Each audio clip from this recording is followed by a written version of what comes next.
বাঙালি মুসলমান সমাজের যে শিক্ষা সংস্কার আন্দোলন ২১ শতকের, এই শিক্ষা সংস্কার আন্দোলনের একজন প্রাণপুরুষদের অন্যতম নবাবিয়া মিশনের সাধারণ সম্পাদক তথা কর্ণধার শাহিদ আকবর, তিনি এই মহান শিক্ষাব্রতীর নামে যে পুরস্কার পেয়েছেন, তার ফলে তাকে আমরা ধন্যবাদ জানাবো এবং শুভেচ্ছা জানাবো। পাশাপাশি তার যে কর্মকাণ্ড এই ২১ শতকের বাঙালি মুসলমান সমাজের যে শিক্ষা সংস্কার আন্দোলন, সেই শিক্ষা সংস্কার আন্দোলনে যেভাবে তিনিও ব্রতী হয়েছেন, যেভাবে তিনিও এই সমাজের অগ্রগতিতে, বিশেষ করে শিক্ষাক্ষেত্রে, সংস্কৃতির ক্ষেত্রে অগ্রগতিতে ভূমিকা নিচ্ছেন, সেই জন্য তাকে আমরা ধন্যবাদ জানাবো। একটা পুরস্কারই যথেষ্ট নয়, কিন্তু তবুও এই পুরস্কারটা আলাদা মাত্রা এনে দেয়।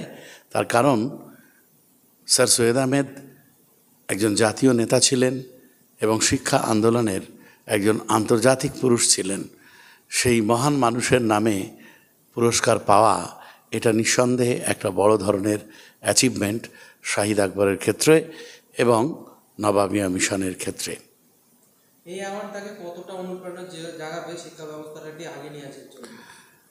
যে কোনো পুরস্কার, আমরা জানি ছোটবেলা থেকেই যে কোনো পুরস্কার দেওয়ার উদ্দেশ্যই কিন্তু যে পুরস্কার পাওয়ার পরে আসলে তার কাজের স্বীকৃতি। পুরস্কার মানে হচ্ছে তার কাজের স্বীকৃতি, আর সেই স্বীকৃতি যদি কেউ সঠিকভাবে পায় তাহলে তার কর্মকাণ্ডে উৎসাহ, উদ্দীপনা আরও অনেক গুণ বেড়ে যায়।